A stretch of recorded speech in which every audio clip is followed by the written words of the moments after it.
on considérait la fonction f définie sur R par f de x égale 3x carré plus 15x moins 18 et on vous demandait de justifier déjà dans un premier temps que pour tout réel x, f de x écrit 3x moins 3 facteur de x plus 6.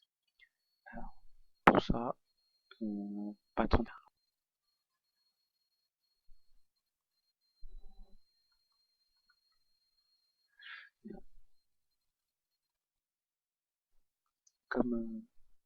Comme jusqu'à présent, quand on a une égalité à démontrer, on peut la démontrer de trois façons. Ici, je pense que le plus simple, c'est de partir de là et de le développer pour arriver à l'expression de départ. D'accord? Donc, on va développer 3x moins 3 facteur de x plus 6 et justifier que ça fait bien f de x. Alors, 3x moins 3 facteur de x plus 6, c'est égal à 3x au carré. Donc, 3x fois x plus 6 fois 3x moins 3 fois x moins 3 fois 6. Ce qui fait donc, on a dit 3x au carré plus 18x moins 3x moins 18. Et là, on peut réduire 18x moins 3x, ça fait 15x. Donc 3x carré plus 15x moins 18. Et ça, on remarque que c'est bien l'expression de f de x. Donc pour tous les x, f de x écrit bien 3x moins 3 facteur de x plus 6. Question 2. On demande de résoudre une équation 3x moins 3 plus grand que 0, puis une équation x plus 6 plus grand que 0. Alors, 3x moins 3 strictement positif équivaut à dire que 3x est supérieur à 3. Puisque vous avez de chaque côté, ça vous pouvez. Et du coup, on peut multiplier ou diviser les deux membres d'une équation par un même nombre positif sans changer l'ordre. Ça, on a le droit. D'accord? Par contre, quand on le fait pour un nombre négatif, ça va changer l'ordre. Okay, ça vient du fait que une fonction affine de coefficient dominant positif est croissante et une fonction affine de coefficient dominant négatif est décroissante. Donc quand vous composez, en fait là si vous divisez par 3, grosso modo, vous appliquez la fonction qui a x associe un tiers de x. D'accord? Un tiers est un nombre positif, donc c'est par une fonction affine, donc le coefficient dominant est positif, donc du coup vous ne changez pas l'ordre. Si ça avait été un nombre négatif, ben là, vous composerez par une fonction affine, donc le coefficient dominant est négatif, et donc du coup vous changerez forcément l'ordre puisque cette fonction est décroissante. D'accord? Alors je ne vais pas aller dans des considérations on va dire aussi poussées, même si c'est pas compliqué je pense à comprendre. On va juste dire que diviser par un nombre négatif change l'ordre dans une inégalité, alors que diviser par un nombre positif, multiplier d'ailleurs, ne change pas l'ordre. Donc du coup, on peut diviser par 3 de chaque côté, on trouve x plus grand que 1. Et on s'arrête là, puisque on a trouvé x plus grand que 1, donc 3x moins 3 est positif, si et seulement si x appartient à l'intervalle 1 plus l'infini. Je l'écris comme ça parce que c'est très important pour la question d'après. Pareil, on va résoudre x plus 6 positif. Alors, x plus 6 est plus grand que 0, équivaut à dire, enfin strictement positif, équivaut à dire que x est strictement plus grand que moins 6. Je m'arrête ici, d'accord, puisque j'ai trouvé le domaine de x dans lequel on a x plus 6 strictement positif, donc x plus 6 strictement positif, si et seulement si x tient à l'intervalle moins 6 plus l'infini.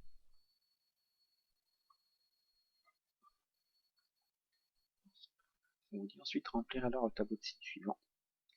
Donc c'est un tableau de signes à plusieurs lignes, on va voir comment on le remplit.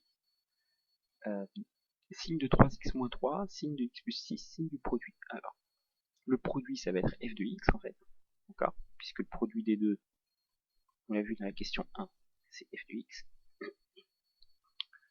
Le signe de 3x moins 3. Et bien là, il faut se référer à ce qu'on vient de faire. On vient de voir que 3x moins 3 est strictement positif quand x appartient à 1 plus l'infini. Donc en fait, dans cette ligne-là, on va devoir mettre des plus et des moins, d'accord, en fonction de ce qu'on vient d'écrire ici. on vient de voir que 3x moins 3 est de signe plus, quand x appartient à 1 plus infini, c'est plus grand que 1. Donc très clairement, dans cette case-là, on a plus. En 1, on a 0. Et avant, ici, sur cette barre-là, je ne mets rien, parce que 3x moins 3 ne s'annule pas en moins 6. Pour x plus, on fait exactement la même chose. D'accord. C'est que x plus 6 est strictement positif quand x est supérieur à moins 6. Donc à partir de moins 6 plus infini. On va avoir un 0 ici. Quand x est plus grand que moins 6, ce terme-là est de signe positif. Bien sûr, en 1, je ne mets rien parce que la fonction qui a x associé x plus 6 ne s'annule pas en 1. Et je signe. Ensuite, pour f de x, c'est la dernière ligne, eh bien, on va regarder colonne par colonne le signe du produit. D'accord? Sachant que quand l'un des deux est nul, le produit est nul. Donc en fait, le produit s'annule deux fois. Dans cette colonne, sur moins l'infini, moins 6, vos deux facteurs sont négatifs. Donc votre produit, d'après la règle des signes. Sur moins 6, 1, le premier facteur est négatif, le deuxième est positif, par la règle des signes, c'est négatif. Et enfin, sur 1 plus infini, vos deux facteurs sont positifs, donc lui est positif.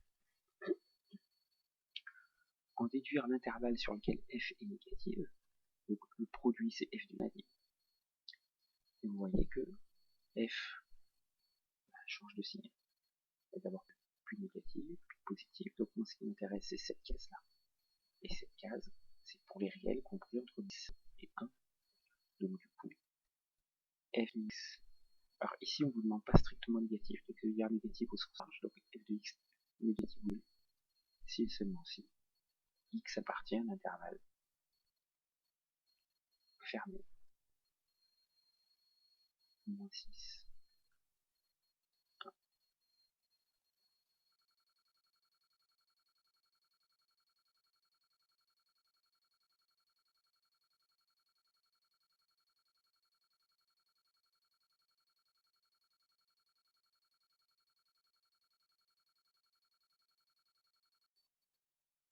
Pour étudier le signe de fonction, on peut utiliser le cheminement suivant.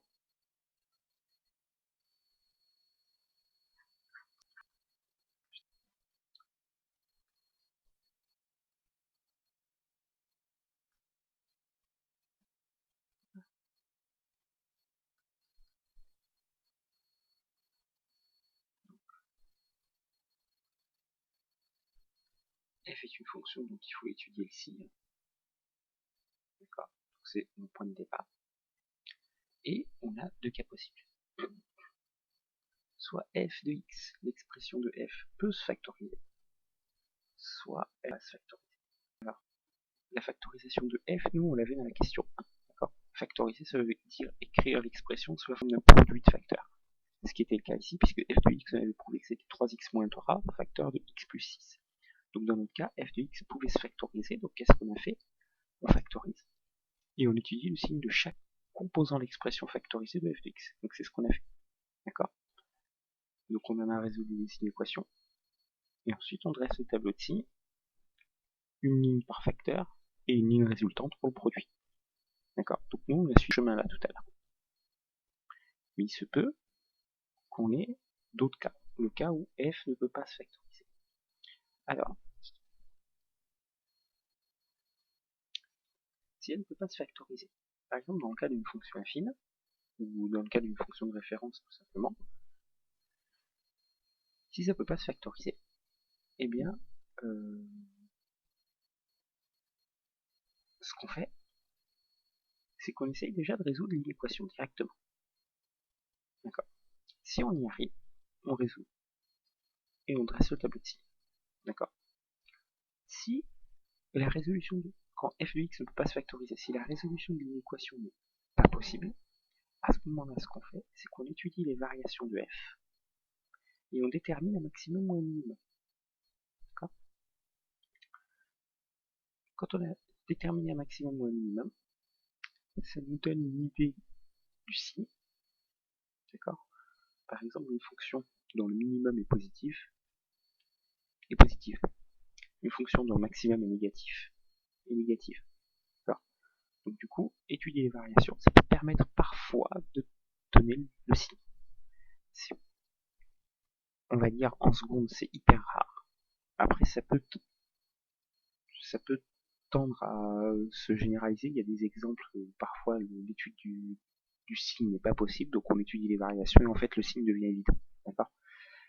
Mais en seconde, ça risque d'être un peu rare. Je ne peux pas vous mentir. Ce cas-là risque d'être un peu rare.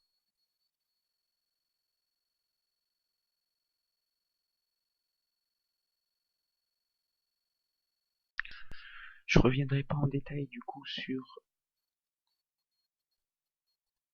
la question 1. D'accord? C'est exactement le même principe que l'exercice que vous avez fait dans le cours. Simplement, faites attention à bien développer en deux temps, c'est-à-dire développer d'abord x plus 1, x plus 7, d'accord? Ça vous donne x carré plus 8x plus 7, et ensuite, ce que vous venez d'obtenir, x carré plus 8x plus 7, de le développer à 2x moins 4, d'accord? Si vous faites tout en même temps, non seulement vous allez faire des erreurs de calcul, mais en plus, du coup, ce que vous obtiendrez, il faut résoudre x plus 1 positif, x plus 7 positif, 2x moins 4 positif, je dis parfait, d'accord? C'est pas très compliqué de trouver normalement x strictement plus grand que moins 1, x strictement plus grand que moins 7 et x strictement plus grand que 2, respectivement. Dresser le tableau de signes de f de x, donc là, comme suggéré dans l'exemple du cours, vous faites une ligne par facteur, d'accord? Et ensuite, vous faites une ligne pour le produit, d'accord? Donc, 7 de x moins 4, f de x, vous marquez les valeurs qui sont ici dans l'ordre, d'accord? Donc, moins 7, moins 1, 2, vous tracez une ligne, puis ensuite, ça vous crée des cases compartimentées dans lesquelles il faut renseigner le signe. Alors la première ligne, x plus 1 c'est nul pour moins 1, la deuxième x plus 7 c'est nul pour moins 7, la troisième 2x moins 4 c'est nul pour 2, et la dernière c'est nul pour les 3. Ensuite, vous renseignez ce qu'on vient de voir ici, hein, x plus 1 positif pour x plus grand que moins 1, donc pour les deux cases, après moins 1 c'est plus, avant c'est moins. De la même manière, x plus 7 strictement positif pour x strictement plus grand que moins 7, donc toutes les cases après moins 7 plus, dans cette ligne-là, avant c'est moins. Et 2x moins 4 est strictement positif pour x plus grand que 2, donc toutes les cases après 2 c'est plus, avant c'est moins. Et ensuite, colonne par colonne, vous faites la règle des signes. Donc là, 3 facteurs négatifs, le résultat est négatif. 3 facteurs négatifs, donc le résultat est négatif. Ici, 2 facteurs négatifs, un facteur positif, le résultat est positif. Ici, 2 facteurs positifs, un facteur négatif, donc le résultat est négatif. Et enfin, la dernière colonne, 3 facteurs positifs, le résultat est positif. Et ensuite, on vous demandait de résoudre l'inéquation f de x strictement positif. Donc f de x est strictement positif ici et là, sans prendre 0. Donc ça veut dire que là, on va être ouvert. Donc il s'agit de l'intervalle moins 7, moins 1, ouvert. Union de plus infini.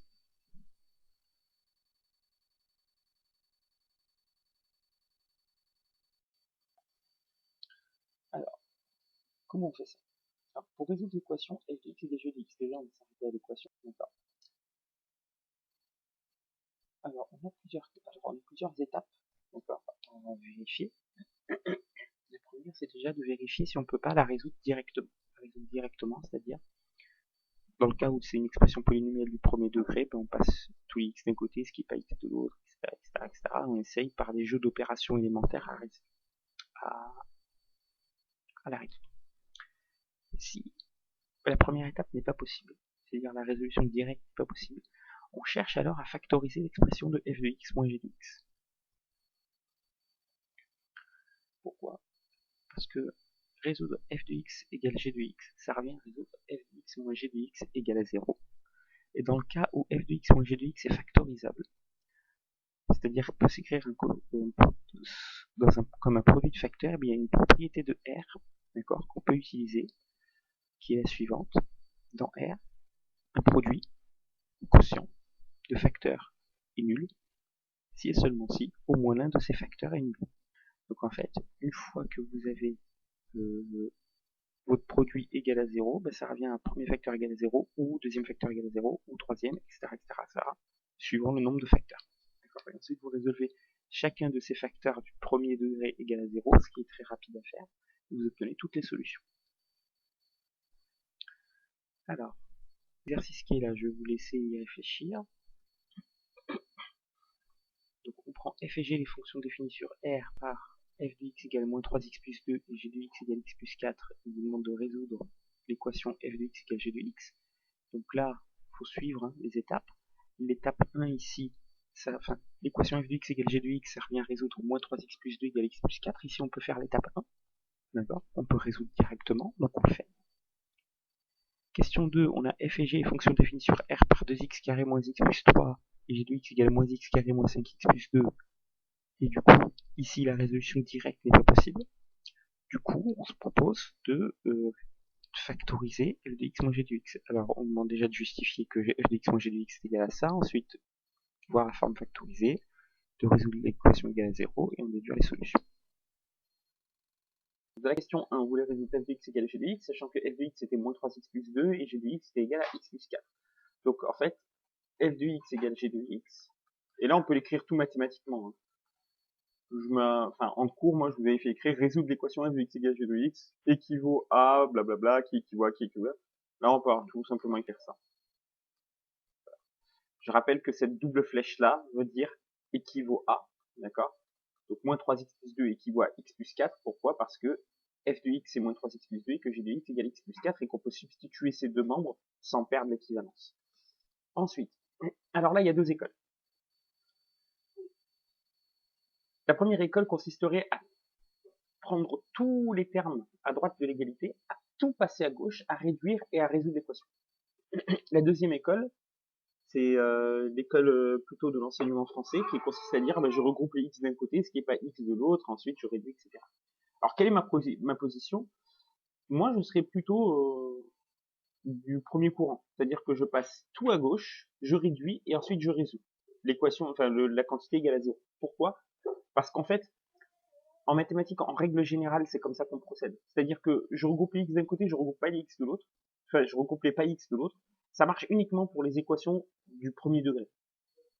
Mais dès qu'on passe à une équation du second degré ou du troisième degré, ben cette méthode, elle marche plus. D'accord? Et en fait, ce qui fonctionne vraiment, c'est je passe tout d'un côté, je réduis, et je regarde si je peux factoriser, si je peux faire quelque chose pour résoudre l'équation machin égale à 0. D'accord? Donc moi, je suis plutôt dans ce courant-là, d'accord? Après, je sais qu'il y a des professeurs qui sont un peu accrochés à cette méthode-là. Moi, je préfère, même si cette année, hein, je vous ai montré, on regroupe les x d'un côté, ce qui n'est pas x de l'autre, etc. Je sais. Mais moi, maintenant qu'on a vu ce chapitre-là, moi, je serais d'avis plutôt d'écrire ça, en fait. Moins 3x plus 2, moins x moins 4, égale à 0, d'accord? De réduire, donc ça fait moins 4x moins 2 égale à 0. Et ensuite, une fois qu'on est là, eh bien, de équilibrer pour trouver x, c'est-à-dire on a moins 4x égale 2, et donc x égale moins 1.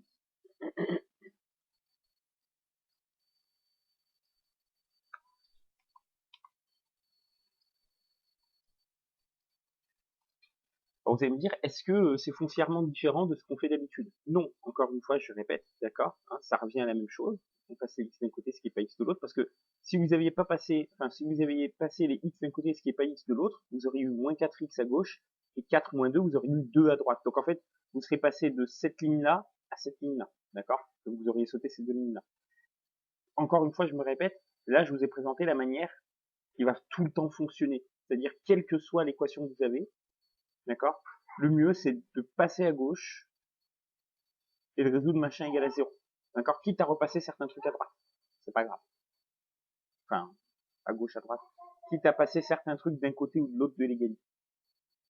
Je vous dis f de x.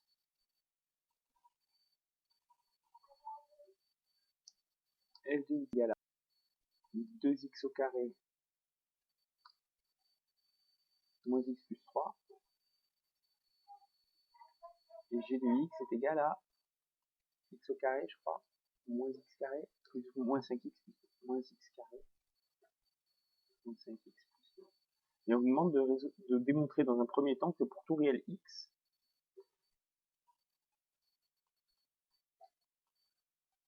eh bien f de x moins g de x est égal à 3x carré moins 4 plus 4x plus 1. Alors, eh bien, il suffit de faire le calcul, hein. F de x moins g de x, c'est égal à 2x carré moins x plus 3, moins, et là vous allez substituer g de x par toute cette expression, donc n'oubliez pas de mettre des parenthèses. Ça fait donc 2x au carré moins x plus 3, ça ne bouge pas. Et ensuite vous allez supprimer là les parenthèses, il y a un moins devant, vous allez supprimer les parenthèses en changeant les signes. Donc le signe de celui-là devient plus, le signe de celui-là devient plus, et le signe de celui-là devient moins. Ensuite vous réalisez les termes en x carré, il y a ces deux-là, donc ça fait 3x au carré. Les termes en x, il y a ces deux-là, 5x moins x, ça fait 4x. Et les termes constants, il y a 3 moins 2 qui fait 1. Donc on a bien prouvé que f de x moins carré plus 4x plus 1. Je vais montrer alors que pour tout réel x f de x moins g de x égale 3x plus 1 facteur de x plus 1. Donc là c'est pareil, hein. Pour tout x appartenant à R, on va développer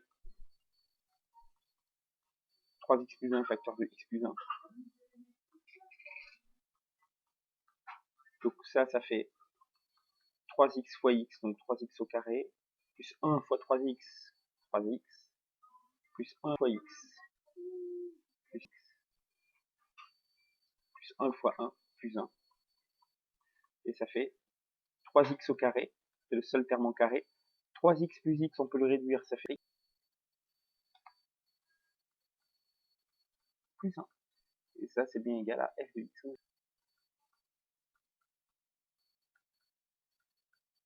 On vous dit alors f de x moins g de x égale à 0. Alors f de x moins g de x égale à 0. Alors là, je vais mettre volontairement son petit, d'accord? Mais c'est pour vous faire comprendre d'où ça vient. F de x moins g de x, on a dit que ça faisait 3x carré plus 4x plus 1. Donc ça équivaut à 3x carré plus 4x plus 1 égale à 0. Là, je fais juste de la substitution. Et là, je vais faire pareil. Mais ce que je vous ai dit tout à l'heure, c'est que avoir une différence égale à 0, c'est intéressant quand c'est factorisable. Pourquoi? Parce qu'il y a une propriété de R qui dit qu'un produit de facteurs est nul si et seulement si au moins l'un de ces facteurs est nul. Et on vient de prouver que 3x carré plus 4x plus 1 pouvait se factoriser en 3x plus 1 facteur de x plus 1.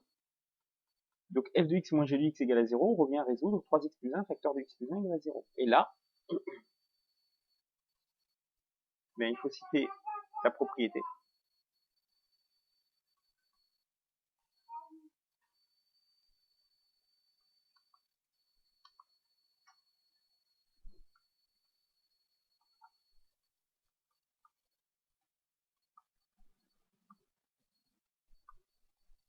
Donc j'apprécie si et seulement si en SSI. Donc un produit de facteur est nul si et seulement ces facteurs est nul. Alors cette propriété, elle porte un nom. C'est la propriété d'intégrité de l'ensemble des nombres réels. Des nombres qui ne sont pas intègres, ça veut dire qu'on peut trouver deux nombres non nuls dont le produit vaut 0. Mais c'est largement hors de notre portée. On peut construire même des ensembles dont le produit de deux nombres non nuls est nul.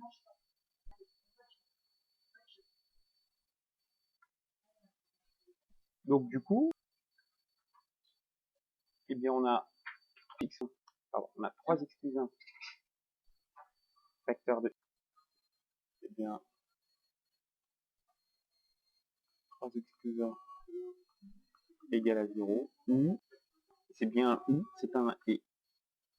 On ne peut pas avoir, enfin, non seulement on n'aura pas les en même temps, c'est-à-dire au même endroit, et en plus on n'est pas obligé d'avoir les deux pour avoir 0, donc c'est bien un ou.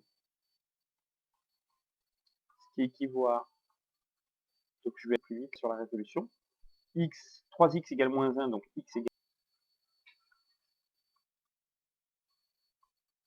ou x égale moins 1.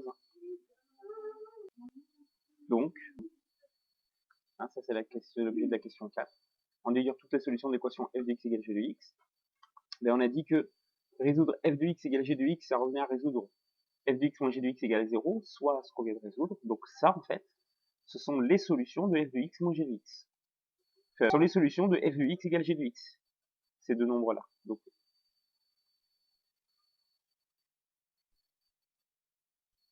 f de x égale g de x. si et seulement si égale